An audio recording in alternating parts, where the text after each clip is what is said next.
What's good, YouTubers? This is King Ali reporting in for Royalty Concepts TV sneaker reviews. Got one more video for today, and this is going to be the Nike Lebron 13 Black History Month. Now, with these, I found these last year, right before I left Atlanta. This is around like maybe going into the fall last year. Went into Marshalls, I forgot which one it was in that area. It was one like ducked off in the cut, like nobody really went to. And actually, I'm wrong. I went to Stonecrest. I went to the Marshalls near Stonecrest. That's on like the east side of Atlanta. And they were sitting there, man, in size 12. They had my name all over them, man. I was like, boy. And I think it was like, wasn't that bad. I think it was like 69 bucks. Let me get them out the box real quick. Had the original box and everything. Had the card that they came with. Power of one. Yeah, these definitely take me back. Let me get them out the box so we can get this review going.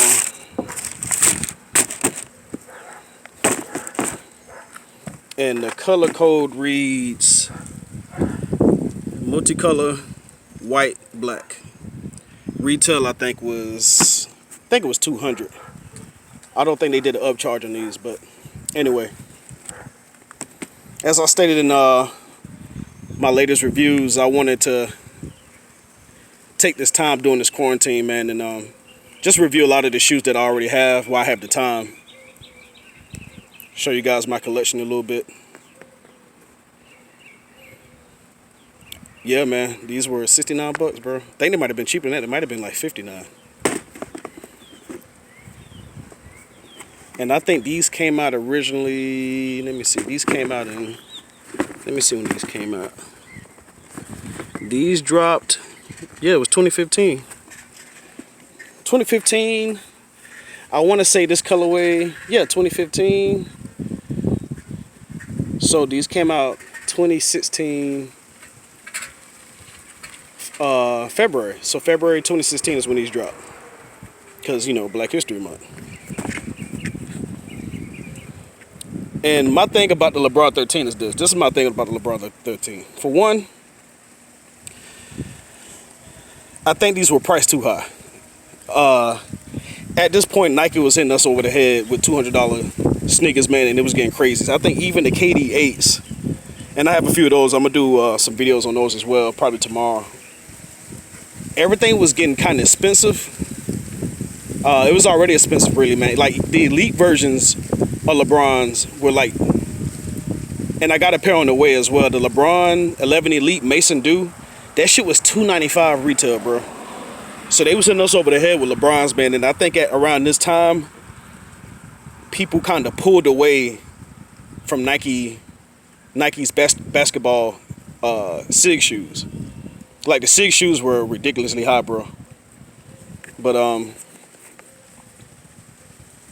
I remember seeing this particular colorway, and I was like, yeah, I like this colorway. And then the second thing with it is, this shoe was, it was too, how do I say this?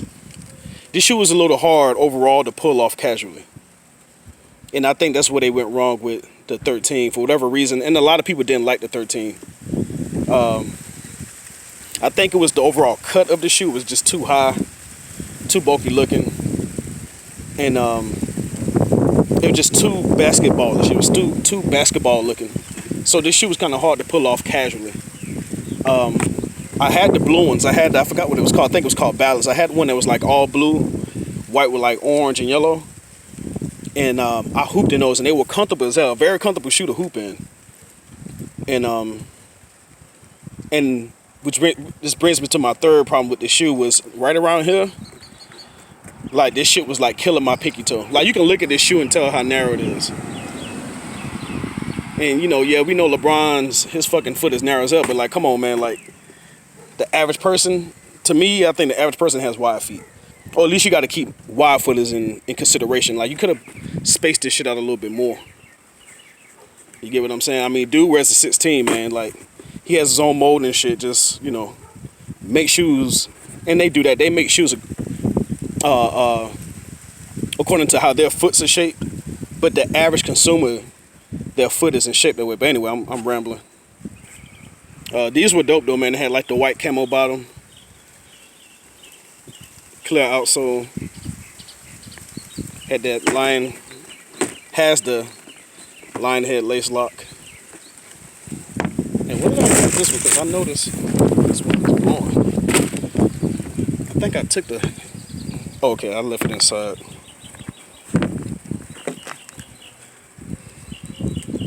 Yeah, the lace lock is on the inside of this one. I took it out and put it on another shoe. But the inside says the power of one. If I can zoom in on it. There you go. Oh, that was a nice touch too, man, when they did this. That print on the back. Got that dashiki look. I think, you know what, the Kyrie 2s were out around this time. And the Kyrie 2s I really love the Kyrie 2s, man. I hope they bring those back eventually. But that's pretty much it, man. Not gonna talk you guys to death. Just showing you my collection of sneakers right now, doing this sit down time I got, what we all have. But yeah, man, I found a few gems, man, right before I left the ATL. I haven't really seen anything here in Miami. Don't know what's going on with the sneaker stores out here, but before I left, bro, like, man, like, I found KD8s. I found the glow-in-the-dark KD8s, the N7s, Chuck Posits, LeBron 12 lows, all with boxes, man. What else did I find? I saw a few Kobe's before I left, like a lot of Kobe 10s. I seen a lot of Kobe 10 EMs I wish I would have grabbed at the time, but, you know, oh well. Still DS, haven't worn these yet. Not sure when I'm gonna wear them, but I'll be picking the right time too. But what do you guys think about the LeBron 13? As I stated earlier, the LeBron 13, around that time, that's when Nike took a hit with LeBron's shoe. Some of the colorways were kind of bland. It was that $200 price point. I think that killed it.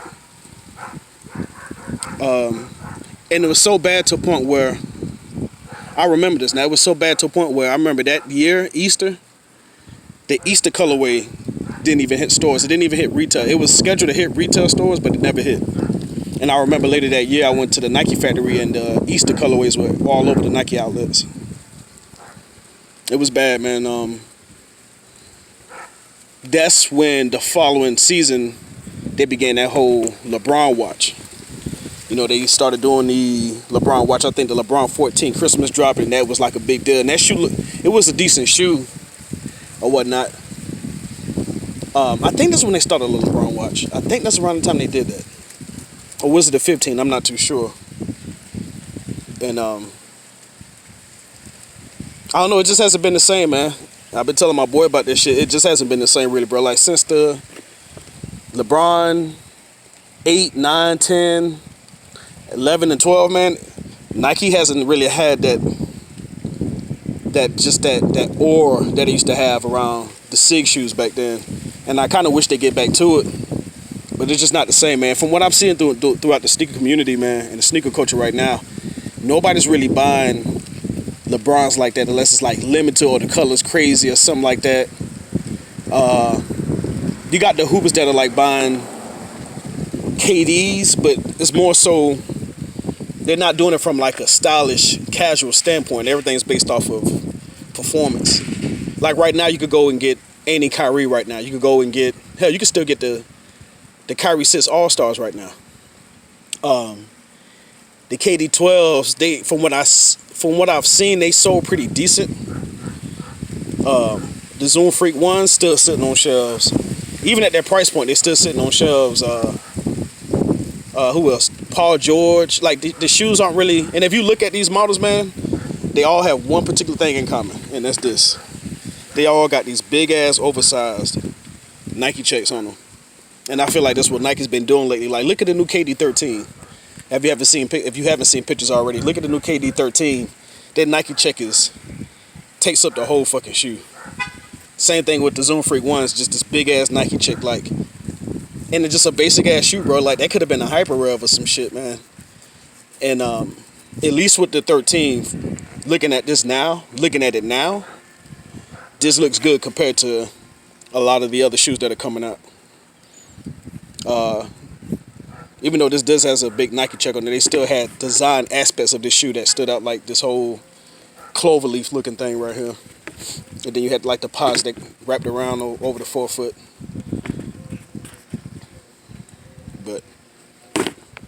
And I think it has a lot to do with them trying to be innovative with like the materials that they choose and the tech right now. That's pretty much what a lot of these companies are focused on from what I'm seeing. Even Skechers has fucking knit shoes now.